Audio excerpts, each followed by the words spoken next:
سلام، من زهرا هستم. 33 سالمه و اون چیزی که میخوام براتون تعریف کنم تجربه‌ای که هنوزم وقتی یادش میکنم قلبم یخ میکنه. 2 سال پیش بود که به روستای کوچیکی در دل کوههای زاگرس به نام چال سفید منتقل شدم. اسمش قشنگ بود، ولی وقتی بهش رسیدم متوجه شدم هیچ چیزش قشنگ نیست. جاده باریک و خاکی پر از پیچ و خم و مه غلیظ.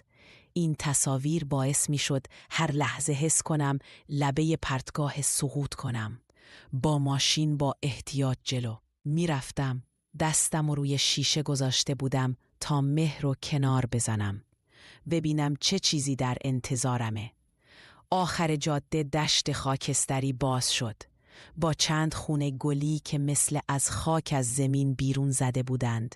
سکوت سنگین همه جا رو گرفته بود.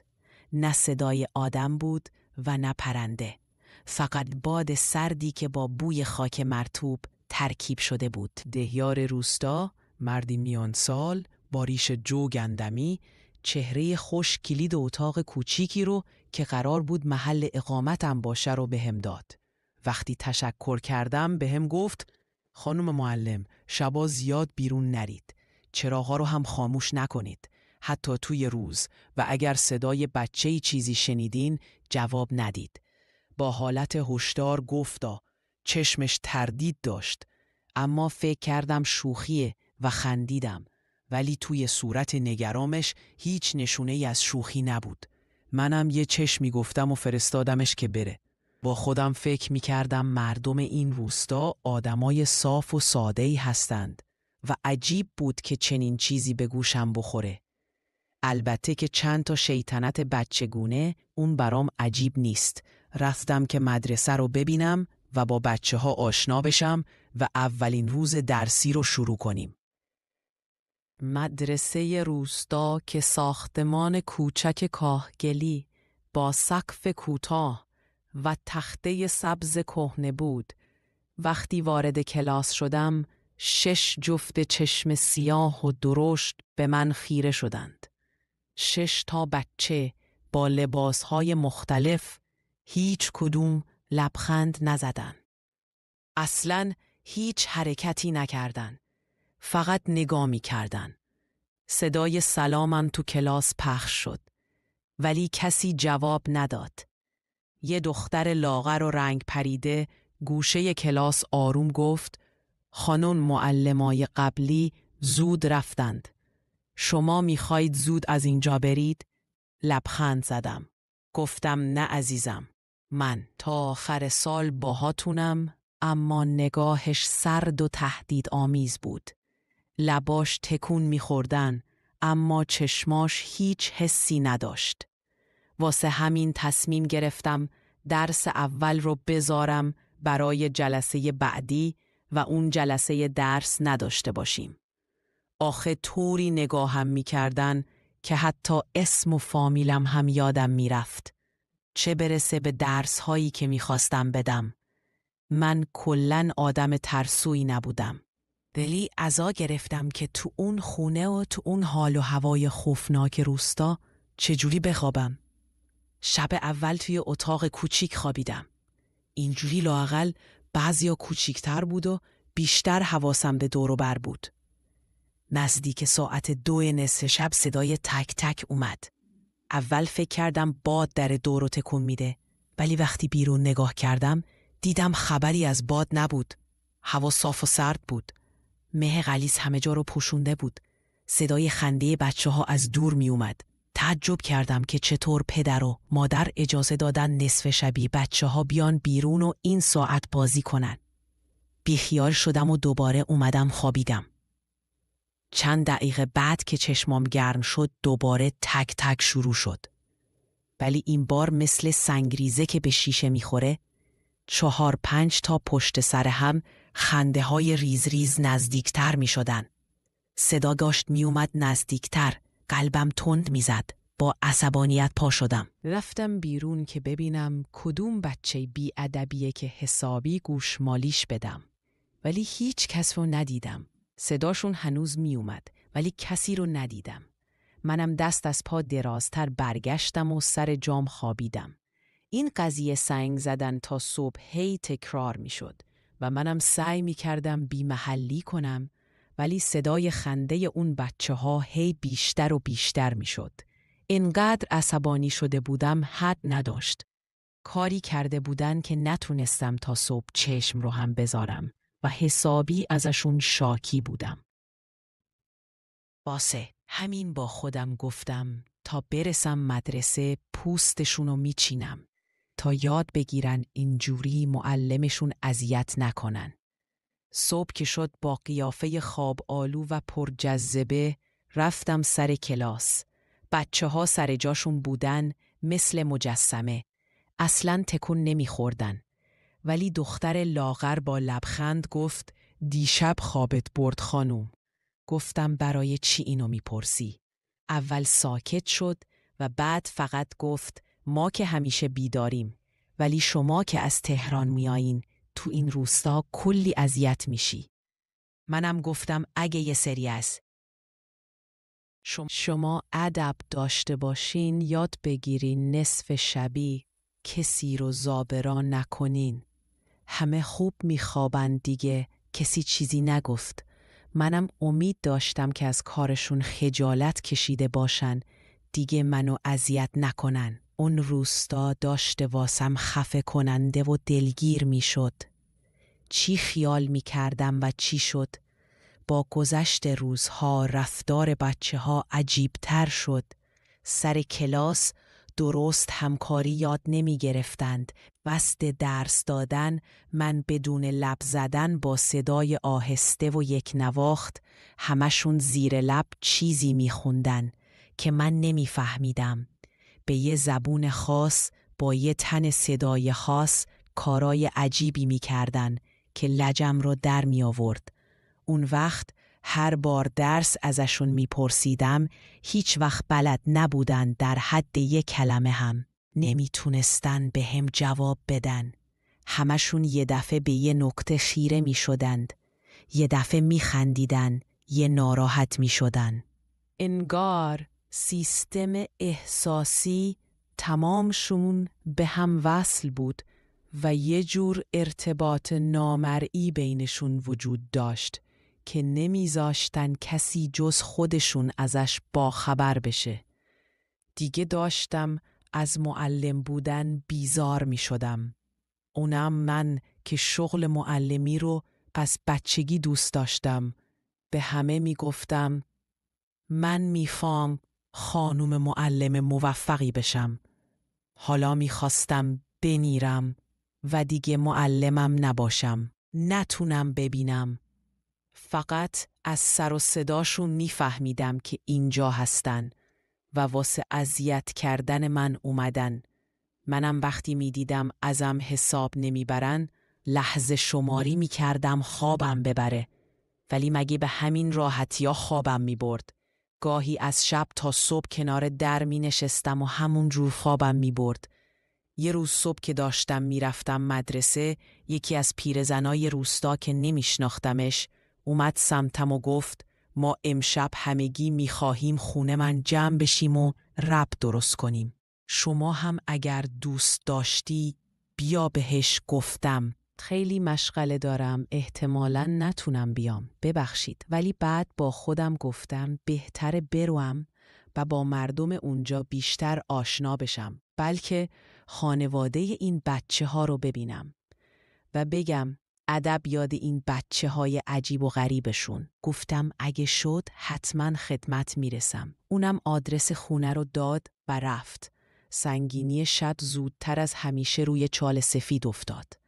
مه اینقدر غلیظ بود که حتی فانوس دست من فقط چند وجب جلوتر رو روشن می کرد. مسیر خونه پیرزن از بین چند کلبه گلی می گذشت و بعد یه جاده باریکه مستقیم به تپه های تاریک می رفت. صداهای شب، زوزه باد و خشخش علفها تن و بدنم رو بدجوری می لرزوند. خودم رو دلداری می دادم که دارم الکی می ترسم. ولی هر قدمی که بر می داشتم باد عجیبی از کف پا تا مغزم بالا می رفت. بالاخره به خونه پیرزن رسیدم. نور سرخی از بالای درش بیرون میزد، مثل نور آتیش. در که زدم کسی جواب نداد. چند دقیقه هم وایسادم، خواستم برگردم که از پشت در صدایی اومد. در خونه باز شد. بوی ترش را با یه بوی تند و تلخ چیزی شبیه گوگرد قاطی شده بود. توی حیاط 5 زن نشسته بودن دور یه دیگه بزرگ. هر کدوم موهایی داشتن تا روی زمین و بلند و طلایی، نه به رنگ عادی مو، بلکه مثل نخ زر که توی تاریکی برق میزد. پوستشون بیش از حد سفید بود، اونقدر سفید که به سفیدی برف بودن. اول فکر کردم اشتباه اومدم. گفتم ببخشید، من زهرا هستم، معلم مدرسه. خانم اومد منو دعوت کرد برای کمک به رب درست کردن.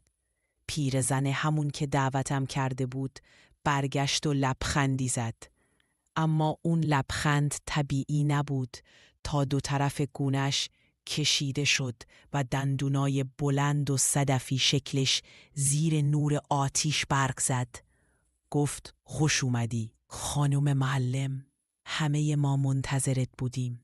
یکی از زنا با موهای باز و بلند با صدای آروم گفت ما معمولاً کسی رو به این مهمونی دعوت نمی‌کنیم، ولی تو فرق داری. تو معلم بچه هامونی، به گردن ما حق داری. یخ کردم. زبونم بند اومده بود. نگاه کردم به دور و بر.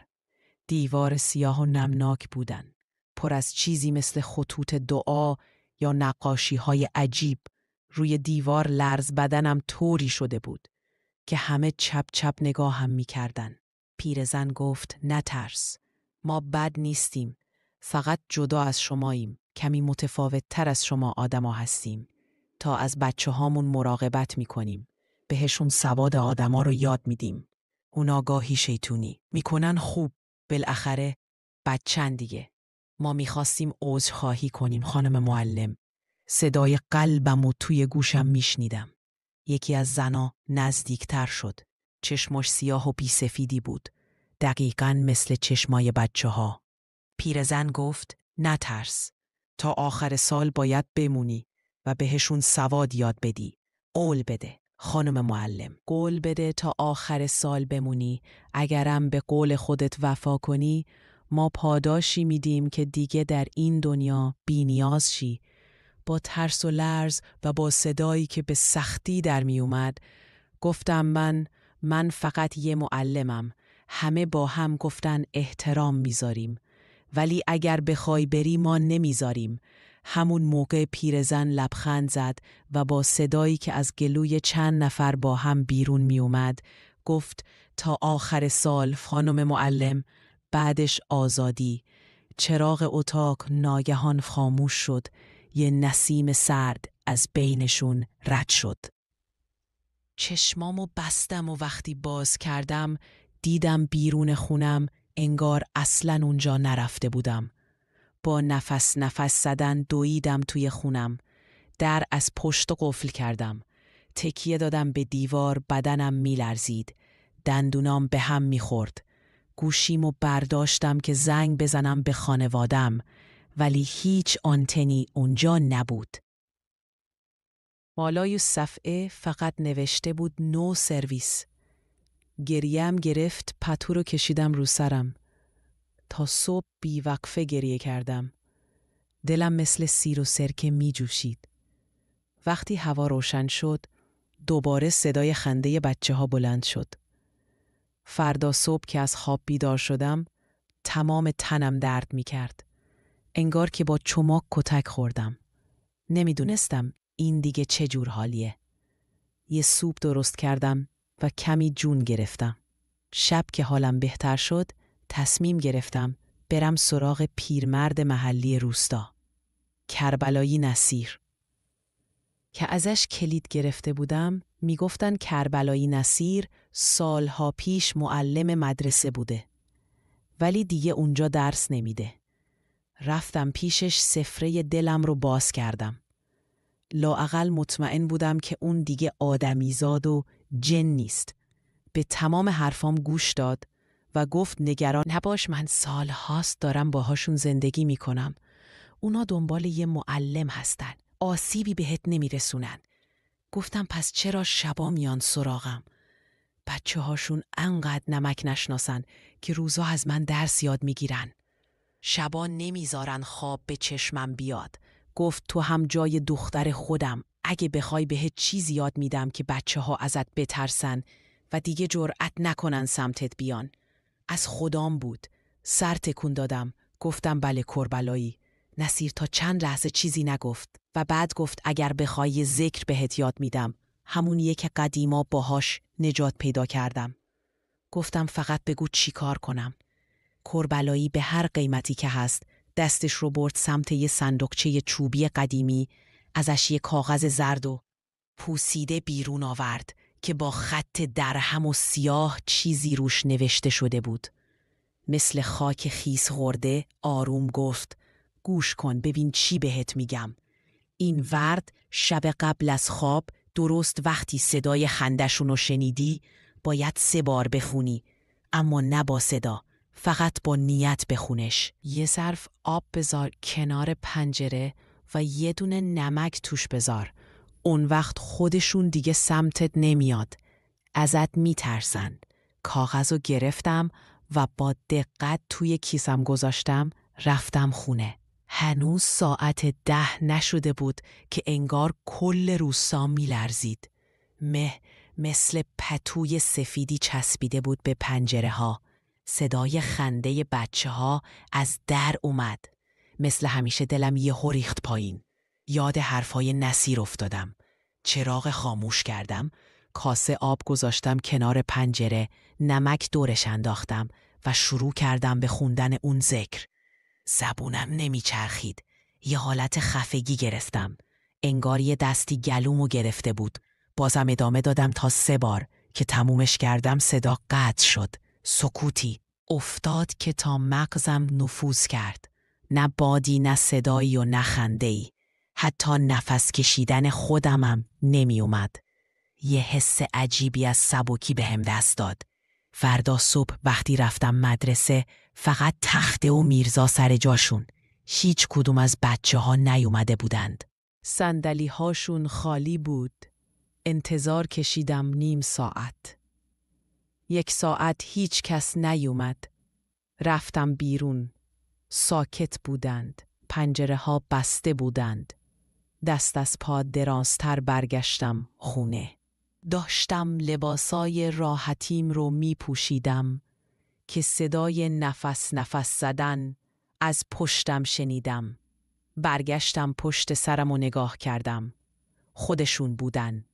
مادرای بچه ها با قیافه های عبوس ترسناک تر از قبل بودن. یکیشون با فریاد گفت چرا بچه هامونو چسوندی؟ چرا کاری کردی که دیگه نیان؟ مگه نگفتیم که آخر سال باید بمونی و بهشون سواد یاد بدی؟ باورم نمیشد که یهو تو خونم سبز شدن و دارن سرم داد میزنن. دستام میلرزید. از ترس داد زدم من کاری نکردم. من فقط خواستم از خودم محافظت کنم. یکیشون جلو اومد. چشماش از خشم میسوخت. گفت بچه هامونو به قدری ترسوندی که حتی جرأت نمی کنن اسم تو رو به زبون بیارن. ما کاری می کنیم که تا روزی که زنده‌ای آرامش نبینی. عقب رفتم. پشتم به دیوار خورد. از حال رفتم و دیگه نفهمیدم چی شد. وقتی به هوش اومدم دوباره صبح شده بود. کف اتاق افتاده بودم. در باز بود اما از اون زنا خبری نبود. رفتم سمت آینه. روی گردنم رد تناب بود. کنار پنجره کاسه آب واژگون شده بود. کم کم یادم اومد که دیشب چه اتفاقی افتاده بود. همون موقع کربلایی یا الله گفته اومد تو. گفت احتمال میدادم که چی به سرت اومده باشه. حالا که این دعا خونده شده و شر بچه جنها کم شده، ول کن و برو تهران. هنوز نفسام به شماره افتاده بود و بدنم میلرزید. گفت برو تهران. ولی هر وقت صدای خنده های زمزمه هایی رو شنیدی بدون که اونا کنارتن ولی نمیتونن کاری بهت داشته باشن. تو با این ذکرهایی که خوندی ازشون جلوتر هستی. هرچه سریعتر بیا وسایلتو جمع کن تا شب نشده برو. خوب نیست شب تو جاده باشی. بنده خدا با اون کمردردش وایستاد. 1 ساعتی طول کشید. بعدش از اونجا زد بیرون. در حیاط رو باز کردم. قدم به بیرون گذاشتم. مه غلیظ هنوز اطرافم رو گرفته بود و همش احساس می کردم هر لحظه ممکنه چیزی از مه بیرون بیاد و جلوی راهم رو بگیره. وقتی راه می افتادم و به اولین کلبه روستا رسیدم صدای آهسته زمزمه‌ای به گوشم رسید. خانم معلم، خانم معلم. تنم یخ کرد. سرمو تکون دادم و سعی کردم حواسم رو پرت کنم تا رسیدم به جاده اصلی. ترس می لرزید. هر لحظه فکر می کردم دوباره بچه‌های مادراشین ظاهر میشن. بلایی به سرم میارن. اما رسیدم. ماشینم هنوز همون جا بود. نشستم پشت فرمون. راه افتادم. وقتی به نقطه‌ای رسیدم که مه رفته بود و نور خورشید کم کم روی زمین میتابید، احساس کردم سنگ بزرگی از روی قلبم برداشته شد. هنوز ترس درونم بود، اما فهمیده بودم که موفق شده بودم از شر اونا خلاص بشم. گوشیم رو نگاه کردم. آنتن اومده بود. کلی تماس داشتم. کلی SMS. با دستهای لرزون شماره خونمون رو گرفتم و وقتی صداشون رو شنیدم اشک از چشمام جاری شد. وقتی که به تهران نزدیکتر می شدم حس می کردم سایه بچه ها هنوز پشت سرم هستند. می دونستم که تجربه اون و حضور بچه ها و مادراشون هرگز از ذهنم پاک نمیشه. بعد از برگشت به تهران انگار تازه نفس کشیده بودم. دوباره زندگی روزمره شهری، شلوغی خیابونا، صدای ماشینا و همه آدما. روزها گذشت و کم کم به زندگی شهری عادت کردم. کلاسام، دانش آموزام، حتی رفت و آمدم از خونه تا مدرسه، همه چیز آروم و معمولی بود. با خودم فکر می کردم ترس‌های چاله سفید کابوس بوده یا شاید خستگی و تنهایی باعث این همه وحشت شده بوده. این ماجرا رو کامل برای خواهرم تعریف کردم. خواهر کوچیکم که همیشه کنجکاو بود به هم گفت زهرا یکی از دوستان به هم گفته یه دعانویس خیلی قوی توی محلشون هست. بریم ببینیم که چی میگه. اول خندیدم و گفتم نه عزیزم، ما که نیازی به این چیزا نداریم. اما اصرار داشت که بریم. با بیمیلی و با امید این که فقط وقت تلف کردن باشه قبول کردم و با هم رفتیم. وقتی وارد محله شدیم جمعیت زیادی جلوی در دعانویس منتظر بودم. بوی عود و ادویه تند فضا رو پر کرده بود. وقتی پیش رفتیم قبل از اینکه چیزی بخوام بگم نگاهش به هم افتاد و با چشمایی کمی تنگ شده رو کرد و به هم گفت تو با جنا کاری کردی. درست میگم؟ اول فکر کردم شوخی میکنه ولی وقتی نگاهش کردم فهمیدم که منظورش منم. دلشوره عجیبی سر تا سر وجودم را گرفت. یاد شبای چال سفید و خنده های بچه ها. افتادم مادراشون. تهدیداشون. دعانویس ادامه داد تو طلسم شدی. طلسمی که نمیتونم بازش کنم. هیچ دعا و طلسمی در دنیا نیست که حریف اونا بشه. دعانویس میگفت تو با اونا معامله کردی بخت و زندگیت بسته شد تا آخر عمرت و هیچ کس نمیتونه بهت کمک کنه. حتی خانوادت. فکرم خیلی درگیر شد. به همین راحتی داشت میگفت وقتم بسته شد و طلسم شدم. دیگه هم باز به خواهرم گفتم این موضوع همینجا بینمون چال بشو.